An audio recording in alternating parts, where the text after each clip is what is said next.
Welcome to episode 15 of the Women in Manufacturing Hear Her Story podcast. My name is Allison Graylis, and I'm founder and president of the Women in Manufacturing Association and Education Foundation. I'm so excited to chat this month with our guest, Shannon Karels. Shannon is one half of the founding team at OPSisters, a professional consulting firm specializing in coaching, speaking, and leadership training. Before co-founding OPSisters, Shannon started her career in supply chain management and progressed through various operations leadership roles at several large manufacturing companies. Over the coming months, Shannon and her business partner, Kathy Miller, will share their expertise as presenters for Women in Manufacturing's next virtual learning series, scheduled for May 11th. And as well, you can connect with Shannon and Kathy at our upcoming WIM North Conference, scheduled for June 6th and 7th in Dearborn, Michigan. We're so excited to get to know Shannon a little better today and to hear her story. Welcome, Shannon. Thank you so much for having me, Allison. Well, we're thrilled to have a discussion with you today and to learn a little bit more about your journey professionally, and as well a little about the history of OPSisters and some more about the work that your consulting company does. But before we get started and learning more about your career and work, we'd love to hop in and have you share your story a little bit about where you grew up, early interests, family, where you live, all that kind of good stuff. Yeah, great. So I actually grew up in Brighton, Michigan, which is about 45 minutes west of Detroit. So I'm really looking forward to getting back there for WIM North in June. I'm really looking forward to that. So during that, I lived there my whole life, and I was actually a gymnast. So I was captain of the high school team, and then I went on to Western Michigan University and did gymnastics there for a couple of years while I was getting my supply chain degree. So when we talk about interests and what I did, that was really my life. I was at the gym from 3 o'clock till 9 o'clock every day and twice on Saturdays, whether I was practicing or coaching. And that was just what I did. So having interests was a little difficult outside of that.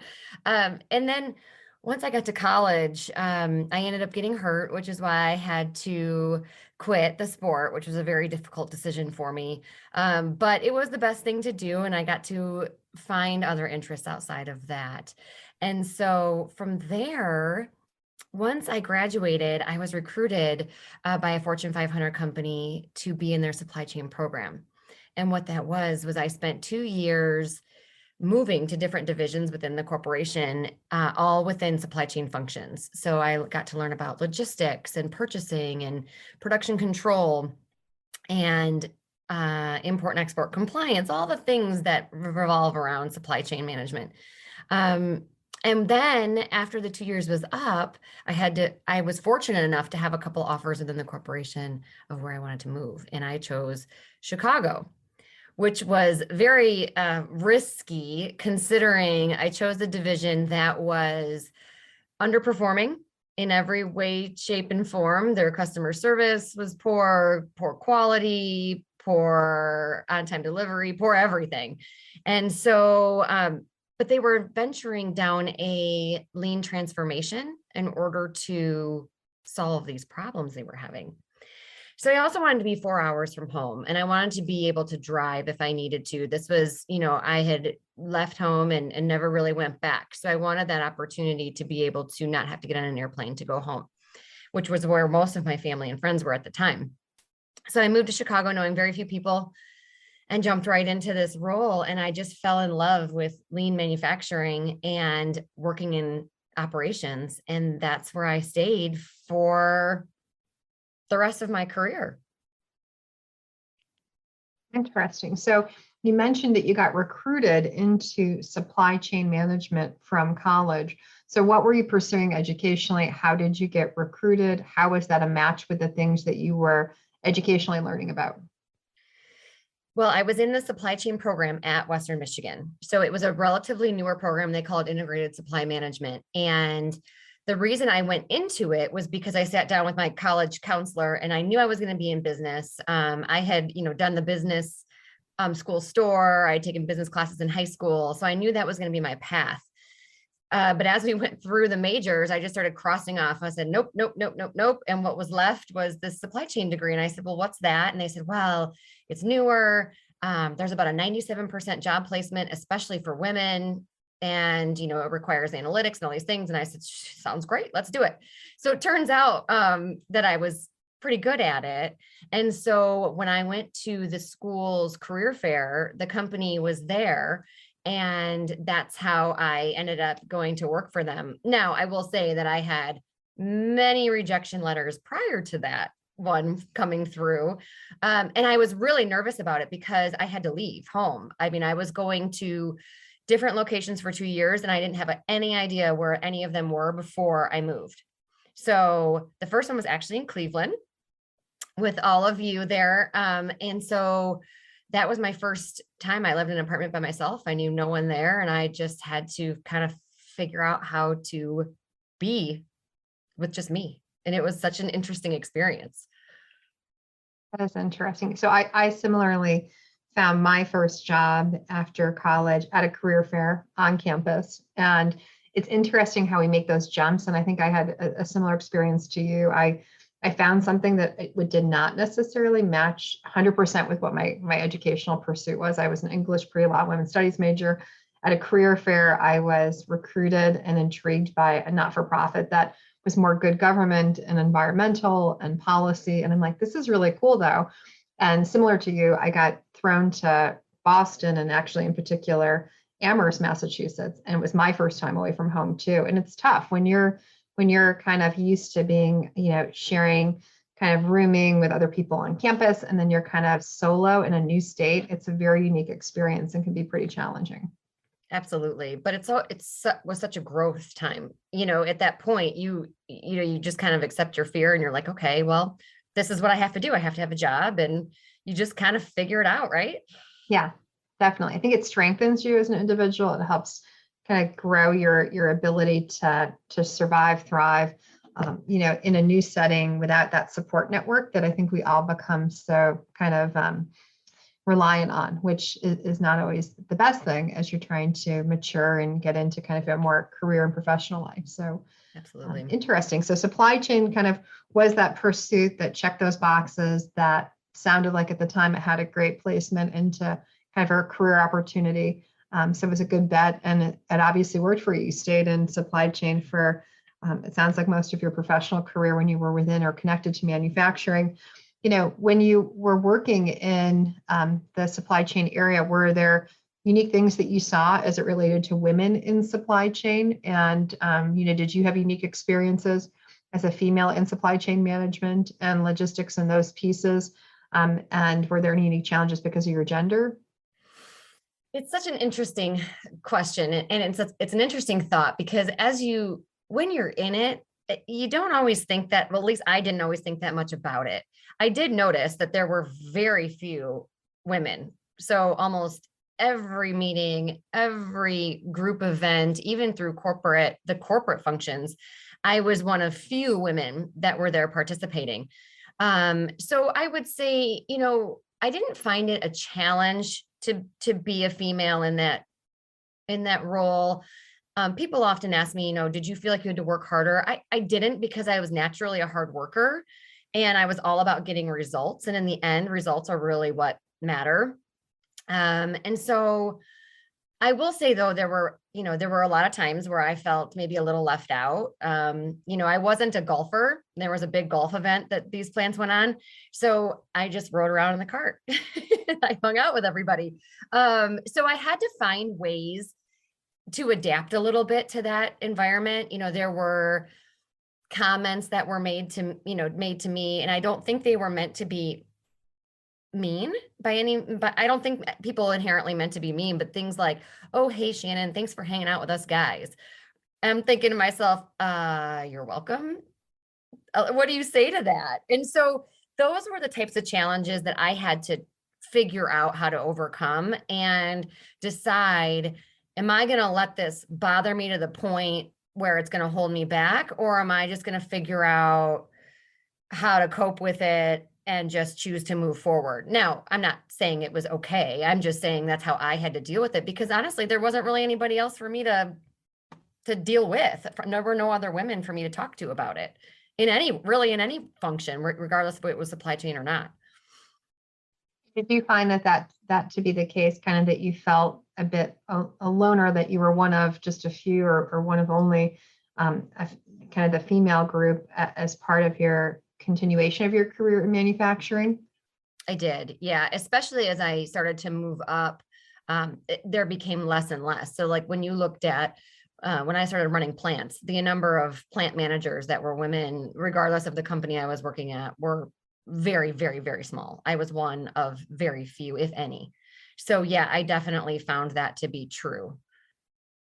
So as you found yourself to be one of just a few, or one of a small population as you rose the ranks of manufacturing, did you find peer women, in other ways? Did you find kind of a network locally within Chicagoland? Did you find some other groups that you could be a part of to help kind of find support, and a group that you could, collaborate with and to share with?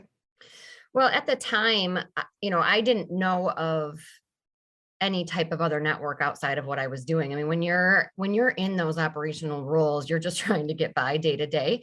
Because it is a grind, and it's tough. It's long hours and it's hard work.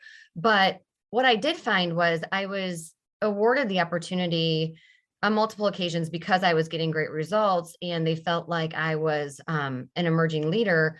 I got to go into different types of training sessions. So things about like, emerging leaders, and growing your leadership talent and things like that, where I got to meet people across the corporation that were also potential high talent. So I got to form connections that way. So even if within my small little division or small world, I was able to reach out and meet other people that way through across the corporation, which is a nice thing about working at a large corporation. Now, the other thing I did was I definitely found bonds with people outside of operations. So there were plenty of women in other functions, HR, accounting. And so I formed those relationships as well. So as you navigated your career, were there any challenges that you faced, as you looked to professionally grow? And then as well, I don't know if took a pause for kids, or if had kids, or had kind of that personal and professional kind of balance, and some of that kind of integration of the two. Did you experience any of that as you rose in your career? I did. And there's no end to the amount of challenges that we all face when we're developing our careers. But when you looked at family, so I had kids. Well, I have one son. His name is Beckett. He's almost 8 and he's in second grade. But I didn't have him until 8 years ago. So I was already running plants and responsible for multi-million-dollar businesses at that point. And I'll never forget when I came into my last role, and I don't remember who it was, but someone looked at me and said, "You have a 3-year-old? Well, how are you going to do that and this job?" And I was like shocked. I was like, "Well, I don't know, I'll figure it out." I was like, and then I thought to myself, did you ask the guy before me that question? Because he had kids too. So it's those types of things. Now, I will say though, the team that I built and the team that I was working with, and all my business partners in HR and finance and those things, they were incredibly supportive. And so if I had something come up with him and I had to, do whatever I had to do, they're like, "Don't worry, we got your back. We'll cover for you." So I had built a network around me that supported that family life as well. But I will say it was a constant struggle. My husband also works in manufacturing and runs plants. And so every day around 3 o'clock, we'd be texting each other. "Can you stay late? Can I stay late? Who's going to go pick him up? What are we going to do?" So it was just this constant stress of trying to balance both. And I will admit that there really wasn't a balance. You're always having to sacrifice something. And I think you're once a parent, always a parent. And my kids are now in high school, and it's still the constant coordination, that added stress for each day, where you're figuring out carpools, you're figuring out after school activities, dealing with getting the case of water that I have to bring to softball on Saturday. It's constant. And you wonder about kind of the sanity stress that it takes on all of us. And that concept of the multitasking. I don't remember whom the author was, but someone wrote quite a few years back, pretty intelligibly, an article about that multitasking doesn't exist, that you need to be single focused to have greatest success on getting tasks accomplished. And I think it's those constant inputs that really can lead you to be quite harried by the end of the day and pretty exhausted. Oh my gosh, yes. I mean, and I don't think you realize it. I know I realized how tired I was all the time, but I didn't realize it until I stepped out of that corporate world and into this new venture. And it took me a good year at least to come down off of that and try to figure out how I was dealing with all of that. And now it's very hard for me to mentally say, like, how did I do all that? I have no Right. idea. And I think I hear that from like my retired parents and aunts and uncles. And they're like, we have no idea how we did all that. And it's just, you just do it. You Yeah. have to. And so you just figure it out. Yeah. So that's my mantra every day with my kids is we're just going to figure it out. We'll figure it out. They throw one new thing to you and you're like, okay, we'll do with service hours at the end of today. Let's get through the 2 practices we have and your test and all this other stuff in addition to my day job. So correct. And you almost it have to is. compartmentalize it a little bit. So like when you're to get that singular focus, because your mind is constantly going everywhere. So you've got to like carve out that time is what I found I had to do. For example, if I had, 15 minutes between a meeting, I'd be like, oh, I can call the doctor and schedule a doctor's Right. appointment for him. And so you just have to really try to just set those things in order to be, and you have to be really organized, I feel like, to be able to Yeah. accomplish all this. And you wonder again those differences between kind of the male experience in leadership business, their career trajectory, and how different perhaps many men have a differing experience than we do as females as we're trying to rise the ranks.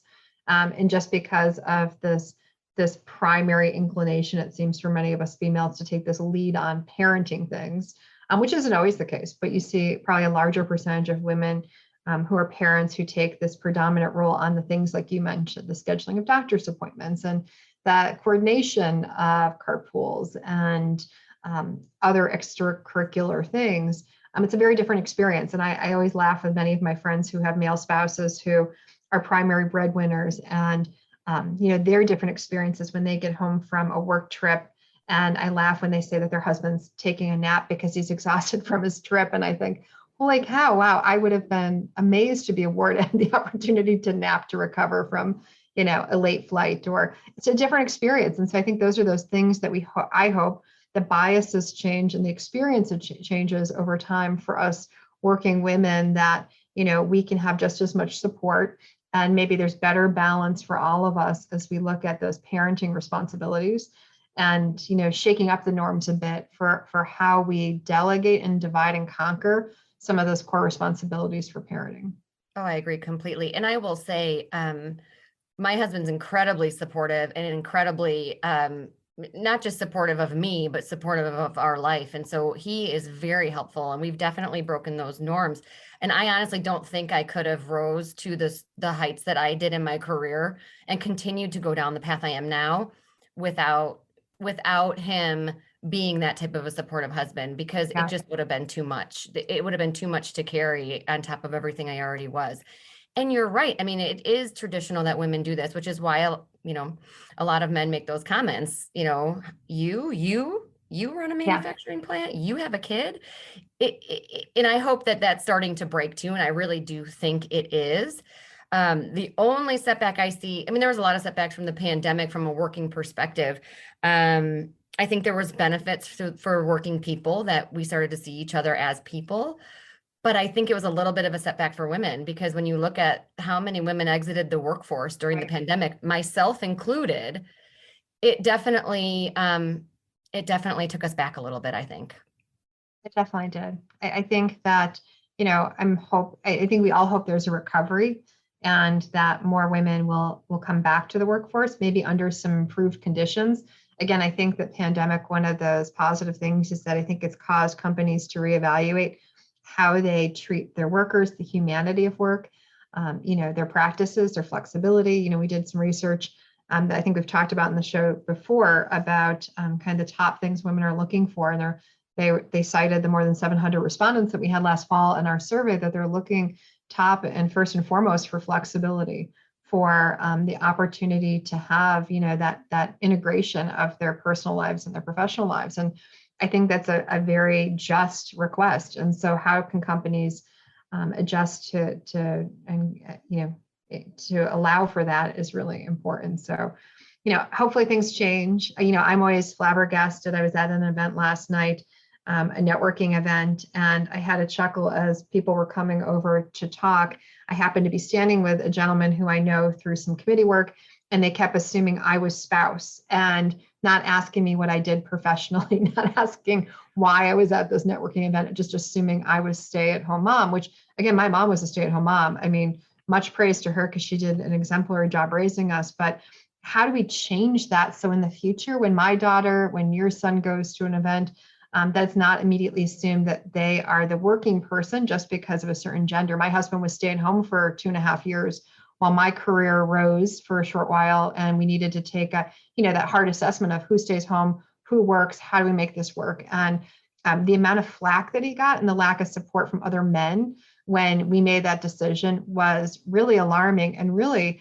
upsetting when it came from some, close friends and people we knew. And I thought, gosh, how have we not gotten to that place of just awareness and intelligence around the fact that work can look different. It can be done by all types of people.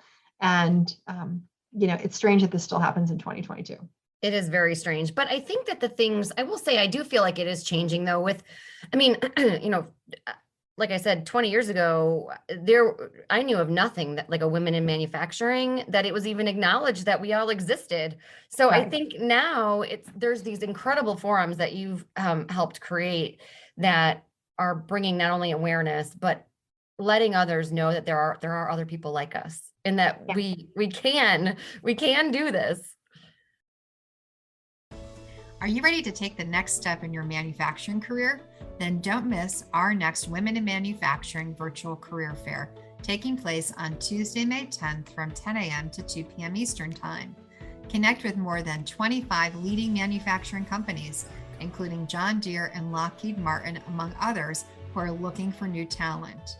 Job seekers can conveniently connect nationwide from the device and location of their choice. All job seekers are welcome to participate regardless of their gender identity. Register today at www.womeninmanufacturing.org.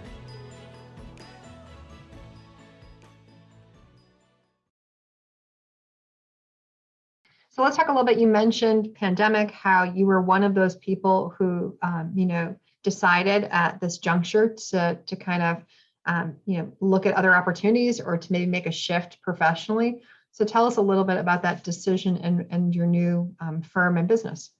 Sure. So, the pandemic was a whole thing in itself. And if you had young children or any children, school age children, the added stress it was on you. So having a first grader at home that we were, doing the Zoom and the homeschooling and all of that, we had no other daycare.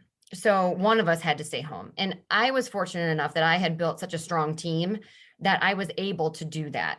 So I would, if we had calls all day long, I would remote in, we would manage it that way because my team was so awesome.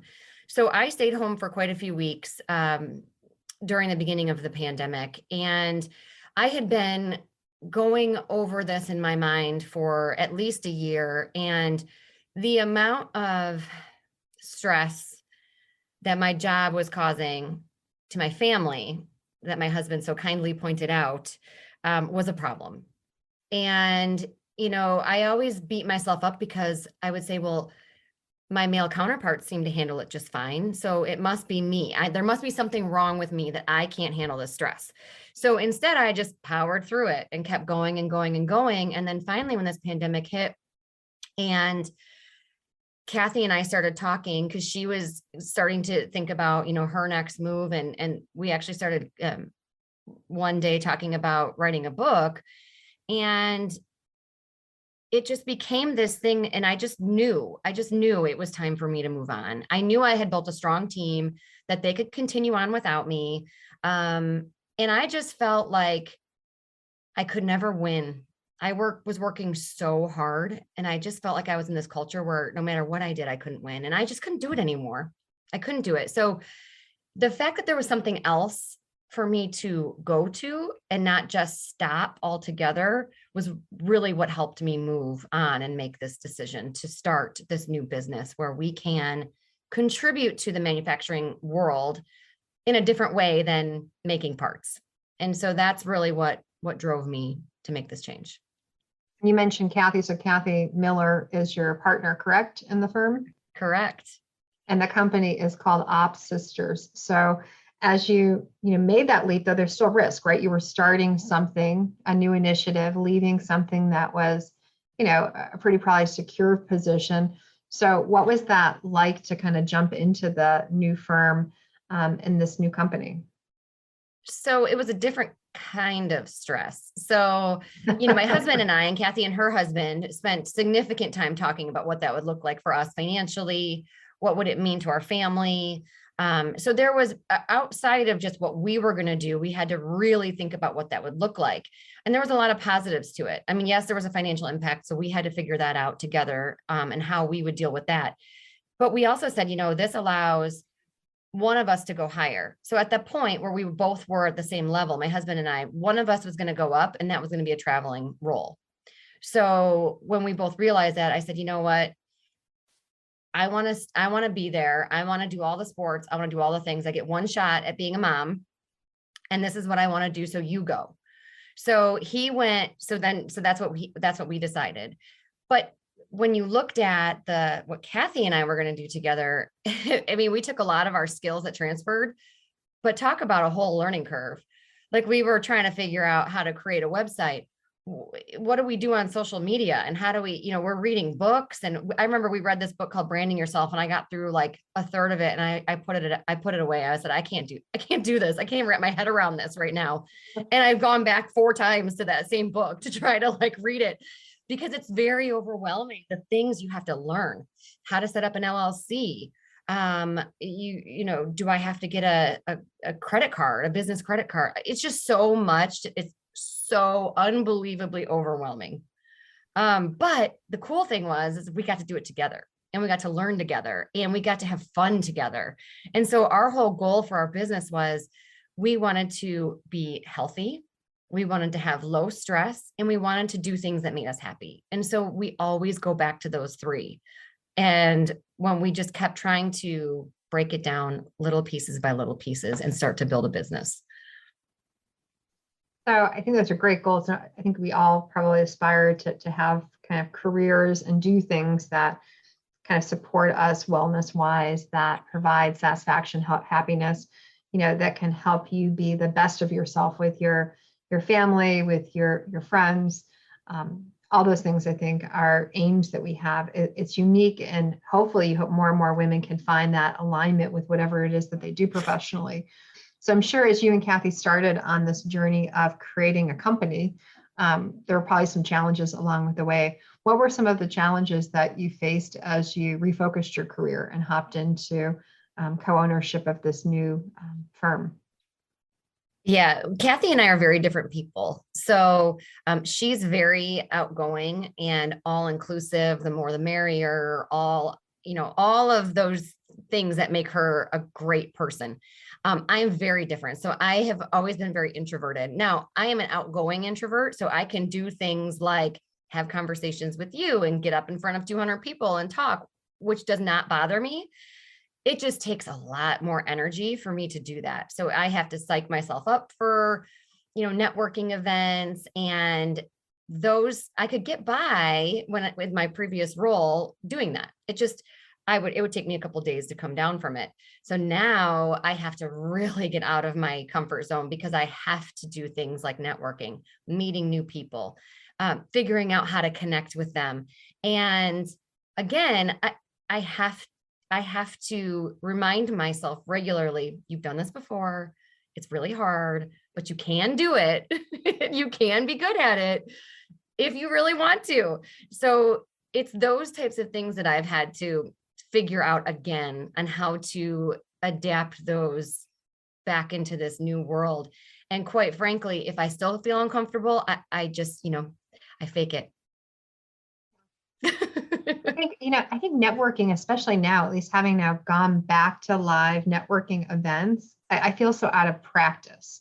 Like there's that whole relearning piece that I think I've been working professionally for, 23, 4 years now. And, it was something I remember back in my 20s when I was first starting to get, professionally within my career.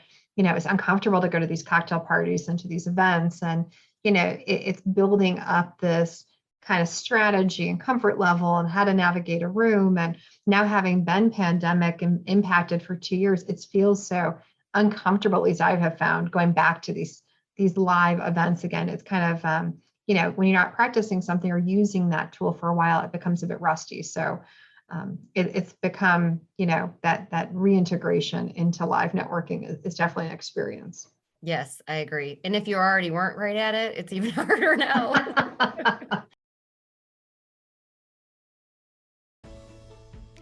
We're bringing together women in manufacturing from across the northern region of the United States virtually and in person in Dearborn, Michigan on June 6th and 7th for WIM North 2022. Register today for WIM North, designed for professionals who are navigating their way through their manufacturing careers, whether it be in production, the C-suite, or anywhere in between. Connect with other manufacturing professionals and gain access to key industry content shared by regional thought leaders. As a Hear Her Story listener, you can also receive a discounted registration to participate in WIM North. Use promo code Hear Her Story at checkout to receive 10% off of your in-person or virtual conference registration. Register today at www.womeninmanufacturing.org. So mentorship, I'm sure, has played a part in your trajectory professionally. Could you share maybe some experience that you've had as either a mentor or mentee and how it has impacted you? Yeah, so I'll share a story. But the first thing I want to say is that, there's the mentorship and there's the allyship too. And, I couldn't have gotten to where I am without the male allies I had. I mean, I was fortunate enough that I had men who saw past any gender or any other issues and were just there to lift me up because of my performance. And so I was really fortunate to have those allies there. I didn't have as many formal mentors, but as I progressed in my career, I found that I really enjoyed that part of my job. So whether it was building teams or just getting to know my team as people, I always talked about having an open door policy. I knew, still know the people on the shop floor that worked for me and their husbands and their families. And I just found that to be so important. So as I moved into one of my leadership roles as a lean manager, a continuous improvement manager, where I really didn't have a lot of direct reports, I had to lead through influence. I found that connecting with people personally, as well as professionally, was a real passion of mine. And I really enjoyed getting to know them and how they work and trying to coach them and help them. So one of the stories was we had a plant tour that we were getting ready for. And I was at the plant, 11 hours a day working with all the shifts. They had to put up boards and they had to present because we wanted the people doing the work to do the presentations, not me. And so I spent so many hours with them practicing and practicing and practicing and coaching and coaching and coaching. And when the day came and they stood there by themselves with a microphone, some of them have never presented before to a group of people, and they're presenting to, group presidents and just big group people in the organization high up. And they were confident and they were proud of their work. And you could just feel the pride for their jobs and what they were doing to improve the business. I was like a proud mom standing off to the sides, and I was young at the time, but I was just like so proud of this team.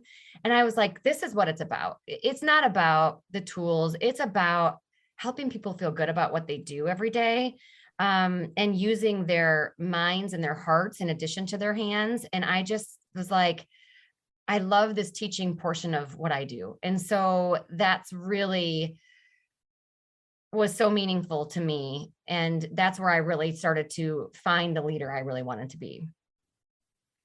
Amazing. I think it's so rewarding when you can see others shine, when you can see them rise to the occasion, to see them develop. That's what it's about. I mean, it's about people. People are our best asset, and helping them develop and grow is so rewarding. Yes, absolutely. So we always like to close our conversations on Hear Her Story with some rapid fire questions. And we'll go through kind of some of your faves, and you can share a little bit about maybe why these are some of your favorite selections. So the first is, do you have a favorite quote? And if so, why? Yeah, I do. I go back to this one constantly, and I have a couple, but this is my ultimate favorite. So it's by Albert Einstein. It's insanity, doing the same thing over and over again and expecting different results. And I adapted that. Someone said that to me so early in my career. And I was like, oh my God, that's so true. Why do we keep doing these things? And so every time we're talking about continuous improvement, I use that quote. I'm like, listen, you can't keep doing the same thing and think that it's going to end up differently. You got to do something different. And so that is why I love that quote, because you got to have the confidence to try something else. Totally true. I often get myself in pickles with certain things, and I'm like, how did I get here again? Oh, it's because I did the same thing again. How do I change that pattern or that behavior so I don't end up in the same place? So very, very wise words. Do you have a favorite book? This is a hard question for me because I read a lot and I really enjoy reading. So I had to really think about this. To Kill a Mockingbird is probably my favorite book. I read it when I was younger, a lot younger, and I've read it probably 4 or 5 times. It just spoke to me. I loved how there was so much innocence that could be seen through the children's eyes, and then how all these terrible things were happening, and it like started to taint them, and how they dealt with that. And I loved the dad and how he just talked to them about being kind and how that makes the world a better place. And I think that's just why I loved it so much. It was just this real story about good and bad and how you can choose the path you want to take. I love it. Yeah, I think that's so applicable, especially present day. I think it's going back to some of those basic kind of, treat people well, be kind to one another, these basic things that we're taught from such an early age. And so often people get off track and forget those basic things, unfortunately. I agree completely. And especially when you're under significant stress, the kindness, you kind of forget it. And I'm guilty of that too. So you just have to kind of go back to that root of just be kind. Yeah. And do you have a favorite movie? I do. The Sound of Music is my favorite movie. That one was easy. It's been my favorite movie forever, as long as I can remember. I don't know. I can't really tell you why. Probably because, the music, and who doesn't love Julie Andrews, but I don't know. I just love that movie. I think it's just this wonderful love story, and they're dealing with this horrible thing, and just, it's a happy, happy movie. That is fine. That's my favorite all-time movie as well. And I'm a huge movie person, and I likewise can't source why it first emerged as my favorite movie, but my friends in college would laugh at me because back in the day when VHS tapes were a thing, when I would come home at night from going out with friends in college, I'd watch the first part, VHS disc 1, and then disc 2 would be like, one would be Friday night one would be Friday night, one would be my Saturday night movie. I did that for my entire college career. And the soundtrack is amazing. And now my kids have grown to love it as well. And it is a long movie, but well worth it. And who doesn't love Julie Andrews? I mean, she's just phenomenal. She's amazing. And my son, when he was about 3, was singing, my favorite things. And I was like, this is so fabulous. I love it. We're passing on to the next generation, this love of Sound of Music. And where was the last place you traveled? We went to Savannah, Georgia over spring break. My parents, half my parents live there. And so we just love it down there. It's so slow and calm, and there's so much history. And we've been going there for years, and it's just one of our favorite places. I love Savannah, Georgia too. I went there for a WIM meeting back last year, and we actually are having our spring board meetings there for our foundation and association. It's just a great place. And I think, to your point, at the pace, it's just a much slower pace, and there's such amazing history and just beauty throughout that state. Yep, absolutely. And when you were a child, what did you want to be when you grew up? Well, my mom told me I wanted to be a farmer, which is absolutely hilarious because I am not a huge animal person. I don't know how long that lasted for, but what I remember wanting to be was a lawyer, uh, because I don't know why. I just loved the analytics of it and, arguing and all those things. But then the school situation that requires you to be a lawyer was a little daunting for me. So after that, I just kind of, it's so strange because then I didn't really know what I wanted to be. And I just went with my gut and I took opportunities as they came up. I mean, at no point in my life was I like, oh gosh, I would love to run a manufacturing plant. But that's what happened. And I actually loved it. So now I don't know what I want to be when I grow up. I have absolutely no idea. Something that helps other people. So goals for yourself. Have you set any goals for yourself personally and professionally this year? Yes. I never make New Year's resolutions because I just feel like it's such a like a starting and stopping point. So I don't really like that. So I just kind of let it bleed in, and I just keep trying to find ways to grow, which now with this new venture, I actually have time to think about that and the type of person I actually want to be. And so I think for myself, I've been trying to figure out how to really understand who I am and be more comfortable with that, and how to be confident that the right people will come into my world. For the past couple decades, I've, conformed or tried to get by in my career and be that person and do the things that need to be done to be accomplished in my mind. And so I just kind of had to sit with whoever that was. And now I'm like, well, maybe that's not exactly who I want to be. Maybe I need to figure that out. And so I've spent the last year or two trying to really sort through who I really want to be and who I really am. And that's hard work to do. Now, professionally, we talked about this already, is I want to enjoy the work I'm doing, and I want to find ways to help other people from my experiences. And so that's why, having to reach out to people and figure out who those people are that I can help is been a big step for me. Yeah, well, those are great goals. And then lastly, what is one piece of advice that you would want to share to the next generation of working women in manufacturing? So this goes back to my personal goal too, is staying true to yourself. Maybe you haven't figured out what that is yet, but some core pieces of you. And so stay true to that, and you can be successful in this manufacturing world and let your authentic self shine through. And you should not, regardless of age, race, gender, sexual orientation, all those things you should not have to change who you are. That's great advice. So be true to yourself, be genuine.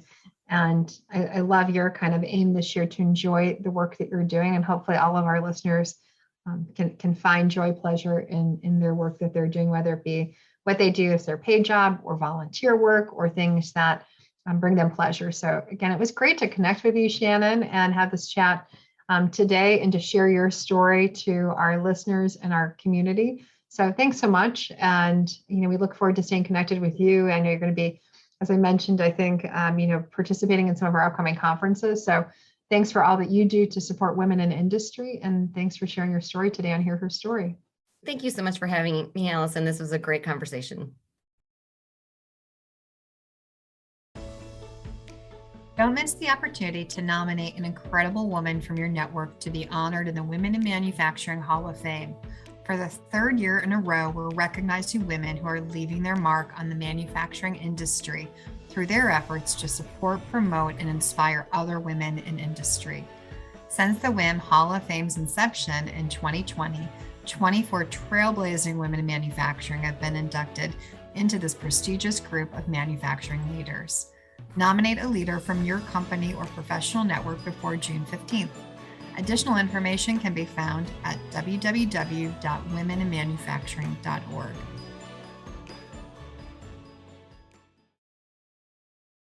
Thank you for listening to Hear Her Story, a podcast produced by the Women in Manufacturing Association. Be sure to share, review, and subscribe to Hear Her Story on Apple, Google, Spotify, or wherever you like to listen.